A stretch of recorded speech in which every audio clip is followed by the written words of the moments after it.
Welcome back to the channel. I'm Coach Shady. I'm with special guest PBA National Champion Michael Machuga.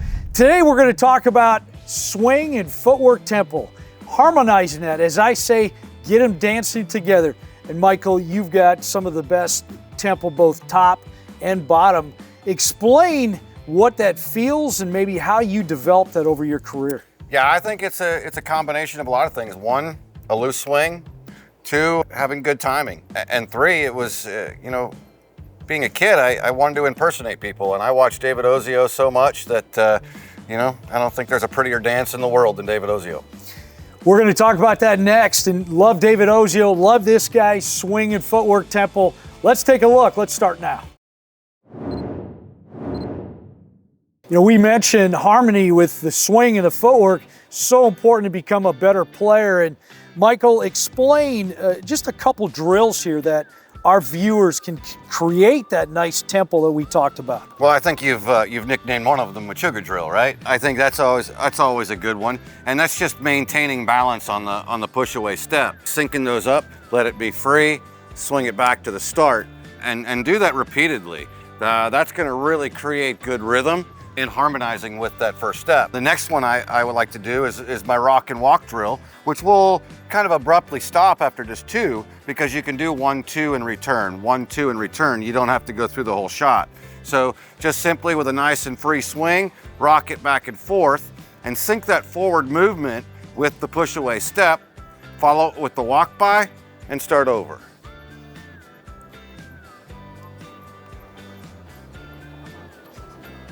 And that's going to really sync up the push away step with the swing and allow things to be nice and free. Great training drills there. You had the Machuga drill, then you had the rock and walk drill. Do those things, you'll start to see how the tempo lower, the footwork, the swing upper tempo, they really start to match up. Here we are, we're in the lanes with Michael, and how do we get this swing tempo and this foot tempo to kind of dance together? And first explain it and then go do it to show our viewers exactly what we've been talking about. Well, I think a few months ago or so, you had a video about the 24 inches and kind of the secret. And I think that's it, getting it out of that push away and creating a free arm swing that allows the speed of the swing to dictate the speed of the feet, always wanting the feet to catch up. Let's take a look at what it looks like through a full shot with Michael. I really want you to focus on when Michael's starting to get ready to make a shot here is when his push away is completed, watch how the ball just naturally falls into that space, as I've called in previous videos, the 24 inches of magic, but that's called swing freedom. That sets up his footwork with his swing. His feet always chase his swing or follows his swing. Watch as he's engaging now. There's his push away. Wow, look at the swing freedom as he's getting closer to the foul line. The bottom and the top, the swing and footwork are matched up. The tempo's good, goes through it.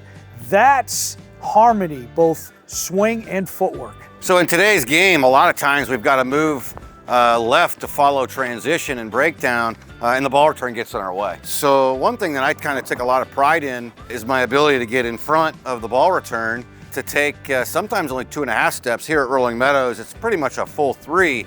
But how do you get there when you're used to taking 5 steps, and now we've only got enough room for 3? A lot of different ways. I see a lot of people do it. They take mini steps.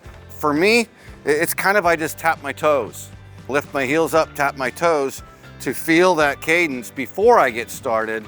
And then when I do pull the trigger, I can feel that's the push away step. So that gets me in sync, and now I can follow it through with the last 3.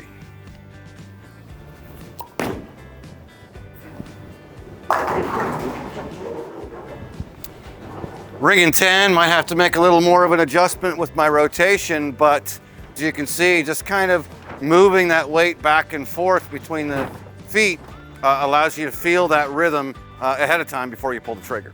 So rhythm is such a key component to my game, making sure that mentally and fundamentally I'm kind of in the same rhythm. And I know that periodically throughout my career, I've had a few different things to get me started, to get me to pull the trigger. A lot of times having difficulties getting started. So some things to do in the setup and going into the start, just to try to clean things up and smooth things out. Sometimes I might be in a little bit of wiggle my elbow, just trying to free up the arm swing. Sometimes I might rock back and forth in my feet to kind of get a little bit of a cadence started. Sometimes it's a bit of a bounce, and that bounce allows me to kind of feel what it feels like to come out of my push away and into my swing. So all of those things are all still about trying to create a rhythm, a 1, 2, 3, 4, 5, before I get started, and to have that kind of in my head like a musical beat. So trying to get that dance, as Shades likes to say, that dance harmony between the swing and the feet.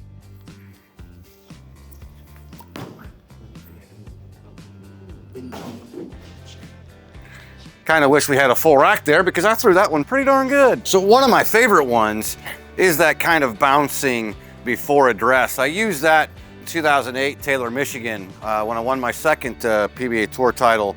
That allows me to really key on what that feel is coming out of my push away to create that free swing. And also it gives me a beat in my head to, like Shade says, kind of dance the harmony between my swing and my footwork.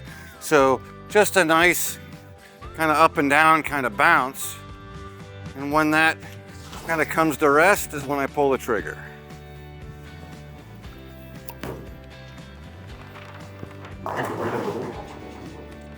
Just felt so fluid, so smooth in my swing. I felt no real weight on my legs. I felt like everything was just gliding along. A really good trigger for me, just a little bounce before I start.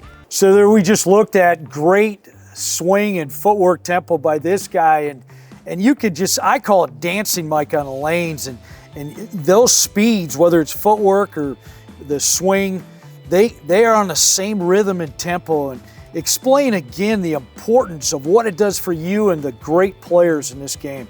Well, I think mainly it's in pressure situations. It's something you can rely on. If you've got good tempo, a good swing, good rhythm, and that harmonization, the pressure situations aren't going to affect those fundamentals nearly as much. So being able to rely on it and trust it is big.